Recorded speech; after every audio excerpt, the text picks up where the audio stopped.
வணக்கம். நான் உங்கள் அன்பான சயின்டிபிக் வேதிக் அஸ்ட்ராலஜர் அஸ்ட்ரோரண்டி பேசுகிறேன்.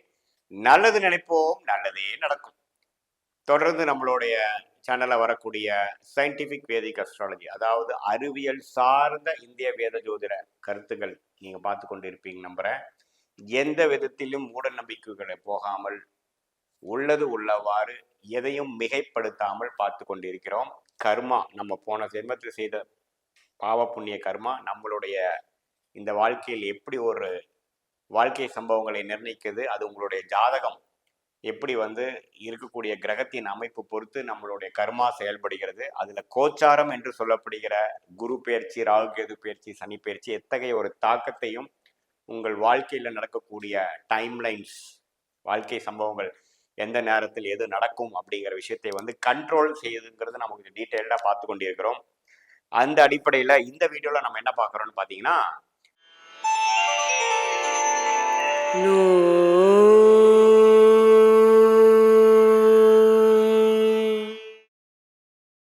கன்னி ராசிக்காரருக்கு 2025 ஆங்கில புத்தாண்டு ஜனவரி மாதத்திலிருந்து டிசம்பர் மாதத்துக்குள்ள எப்படி இருக்கக்கூடிய ஒரு தாக்கங்கள், வாழ்க்கை சம்பவங்கள், பலாபலன்கள் இருக்க போகுது கன்னி ராசிக்குன்னு பார்க்க போகிறோம். அதற்கு முன்னாடி நம்மளுடைய சேனலில் ஃபர்ஸ்ட் டைம் வரவங்க மறக்காமல் சப்ஸ்கிரைப் பட்டன் கிளிக் பண்ணுங்கள். ஸோ தட் உங்களுக்கு தொடர்ந்து நம்மளோட வீடியோஸ் உங்களுக்கு வரும். இப்போ பார்த்தீங்கன்னா, கன்னி ராசிக்காரர்களுக்கு 2024 ஒரு மாதிரியான ஒரு ராகு 7ஆம் இடத்திலும் கேது ராசிக்குள்ளேயும் இருந்து சில மனக்குழப்பங்களையும், ஃப்ரெண்ட்ஸ், ரிலேட்டிவ்ஸ், ஃபேமிலி மெம்பர்ஸ், பங்குதாரர்கள், அது மாதிரி சில விஷயத்துல அப்படி ஒன்றும் ஒரு திருப்தியான ஒரு அமைப்புகள் கொடுக்கலைங்கிறது தான் உண்மை. ஏன்னா ராகு 7ஆம் இடத்திலிருந்து எந்த ஒரு சுப பார்வையும் சுப தாக்கமும் இல்லாமல் பாவத்துவமா இருந்து சில தாக்கத்தை கொடுத்து கொண்டிருந்தார். அது எல்லா வயதினருக்கும் உள்பட, அதாவது இளம் வயதினராக இருந்தாலும் சரி, மாணவர்களாக இருந்தாலும் சரி, சீனியர் சிட்டிசனாக இருந்தாலும் சரி, நடு வயதினர் என்று சொல்லப்படுகிற 40, 45, 50 வயசுக்குள்ள ஒரு வேலைக்கு போகக்கூடிய மிடில் லெவல் மேனேஜ்மெண்ட்ல இருக்கிற ஒரு வேலையில் இருக்கிறவங்களா இருந்தாலும் சரி, தொழிலதிபர்களாக இருந்தாலும் சரி, செல்ஃப் எம்ப்ளாய்டு என்று சொல்லப்படுகிறவர்களாக இருந்தாலும் சரி, இல்லத்தரசிகளாக இருந்தாலும், அந்த நம்ம வாழ்க்கையில யாரு நம்ம இமிடியட்டா சந்திக்கிறோமோ, அதாவது அன்றாட வாழ்க்கையில சந்திக்கக்கூடிய நபர்கள் மூலமாக அப்படி ஒன்றும் ஒரு அனுகூலமான ஒரு லைஃப் எக்ஸ்பீரியன்ஸோ, ஒரு சிச்சுவேஷனோ, ஒரு வாழ்க்கை சம்பவங்களோ வரவில்லை அப்படிங்கிறதான் உண்மை. சில பேர்த்துக்கு ஒரு அந்நிய தொடர்பு சில பிரச்சனைகள் கொடுத்துருக்கலாம், சில பேருக்கு சில ஸ்கேம்ல மாட்டியிருக்கலாம், சில பேர் தெரியாத நபர்களோட சேர்ந்து வாங்கி கட்டியிருக்கலாம், அதாவது பின்வலைகள் பெற்றிருக்கலாம். அதெல்லாம் பார்த்தீங்கன்னா 2025 ஏப்ரல் மாதத்துக்கு அப்புறம் 7ஆம் இடத்துல இருக்கக்கூடிய ராகு 6க்கு மாறி ராசிக்குள்ளேயே கேது இருந்து குழப்பத்தையும் எதிர்மறையான எண்ணங்களையும் கொடுத்துட்டு இருந்த கேதுவும் 12ஆம் இடத்துக்கு போய் ராசி விட்டு விலகிறது ஒரு அருமையான மாற்றம். ஸோ மே 2025 இருந்து பார்த்தீங்கன்னா மனக்குழப்பங்கள் நீங்க போகிறது. உங்களுடைய டெய்லி நீங்க அன்றாட வாழ்க்கையில டீல் பண்றவங்க மூலமா சில எதிர்ப்புகள், சில தோய்வுகள், சில பிரச்சனைகள், தடைகள் இதெல்லாம் நீங்க போகிறது. ஸோ கொஞ்சம் வேகமாக செயல்பட போறீங்க. உங்க எண்ணத்துல கொஞ்சம் கிளாரிட்டி கிடைக்க போகுது. தீர்க்கமா செயல்படக்கூடிய ஒரு எண்ணங்கள் வரப்போகிறதுங்கிறதா ஒரு குட் நியூஸ் ஃபார் கன்னிராசிக்காரர்களுக்கு. குறிப்பா சொல்ல வேணும்னா முதல் 4 மாசத்துக்கு அப்புறம் வரக்கூடிய மே மாதத்திலிருந்து வரக்கூடிய தாக்கங்கள் நன்றாக உண்டு. அதே சமயத்துல சனி 6ஆம் இடத்துல இருந்து கடன் நோய், எதிரி வம்புகளை கண்ட்ரோல்ல வச்சுட்டு இருந்தவர் 7ஆம் இடத்துக்கு சில முயற்சிகளையும், சில அலைச்சல்கள், சில அதிகமான வேலை பளு, ஒரு மெயினான சில விஷயங்கள்ல இதுவரைக்கும் நீங்க போஸ்ட்போன் பண்ணிட்டு இருந்த விஷயங்கள உடனே செய்யக்கூடிய அமைப்பும் கொடுக்குது. ஸோ வாழ்க்கை கொஞ்சம் வேகமா போக போகுது. கடந்த ஒரு வருடமாக சில ரீசனுக்காக சிலதெல்லாம் செயல்படுத்த முடியாமல், மாணவர்கள் அவ்வளோ இறங்கி படிக்க முடியாமல் தொய்வா இருக்கக்கூடிய அமைப்பு, இல்லத்தரசிகள் அவங்க நினைச்சது எதுவும் செயல்பட முடியாமல், தொழிலதிபர்கள் பிளான் போட்டதை எக்ஸிக்யூட் பண்ண முடியாமல் இருந்த ஒரு அமைப்பெல்லாம் மாறி கொஞ்சம் வேகமாக நடக்கக்கூடிய அமைப்பு 2025 ஏப்ரல் மாதத்துக்கு அப்புறம் வரக்கூடிய டைம்லைன்ஸ்ல இருக்குங்கிறது நம்ம தெரிஞ்சுக்கிறோம்.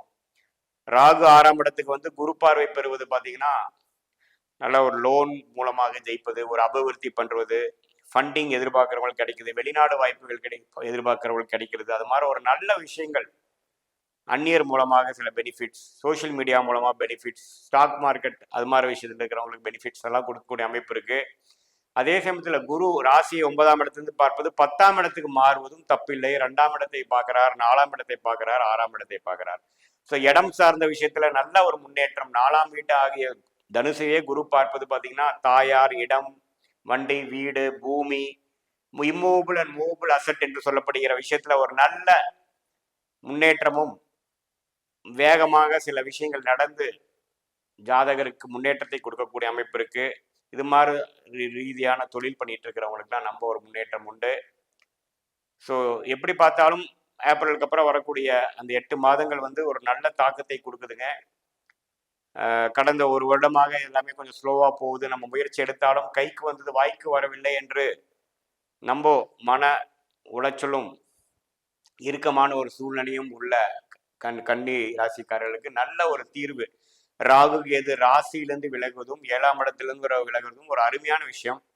அதே சமயத்துல குரு 2ஆம் இடம் என்று சொல்லப்படுகிற தன வாக்கு குடும்பஸ்தானத்துல வந்து கொஞ்சம் கேஷ் ஃப்ளோ இம்ப்ரூவ் ஆகுதுங்க.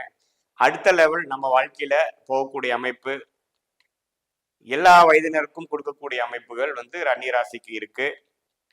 ஸோ குரு பயிற்சியும் சாதகம், ராகு கேது பயிற்சியும் சாதகம். சனி 7ஆம் இடத்துக்கு வந்ததுனால நீங்க வந்து பயந்து கொள்ள வேண்டியதில்லை. கண்டக சனி என்று நினைச்சுக்க வேண்டியதில்லை. அது என்னன்னா உங்களை வாழ்க்கையில இன்னுமே கொஞ்சம் ஓய்வா இருக்கிறவங்கள இன்னும் கொஞ்சம் வேலை கடுமையாக செய்ய வைக்கும், சுறுசுறுப்பாக செயல்பட வைக்கும், டிலே இல்லாமல், போஸ்ட்போன்மெண்ட் இல்லாமல் அன்னன்று செய்யக்கூடிய அன்றாடு செய்ய வேண்டிய வேலையை அன்னைக்கே செய்ய வைக்கும், லாங் ஹவர்ஸ் ஒர்க் பண்ண வைக்கும். அது எல்லாமே உங்களுக்கு ஃபியூச்சர்ல ஜெயிக்கக்கூடிய அமைப்புக்கு ஒரு சாதகமான ஒரு அமைப்பாக தான் இருக்க போதே ஒழிய சனி வந்து ராஜயோகாதிபதி சனி கன்னிராசியை பார்ப்பதனால் பெரிய தவறு கிடையாது.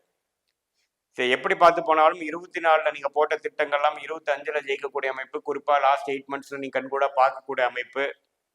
அதே சமயத்தில் இடம், வீடு, வண்டி, வாகனம் அது மாதிரி ஒரு ரிலேட்டடான விஷயத்துல ஒரு நல்ல ஒரு திருப்தியான முடிவு, பலாபலன்கள், அது மூலமாக சில லாபங்கள், இது எல்லாமே கொடுக்கக்கூடிய அமைப்பு. எதிரிகள், வம்பு வழக்குகள் வந்து உங்களுக்கு சாதகமாக முடியக்கூடிய அமைப்பு, எதிரிகள் விலகக்கூடிய அமைப்பு, இதெல்லாமே ராகு 6ஆம் இடத்துக்கு வந்து கொடுக்குறார்.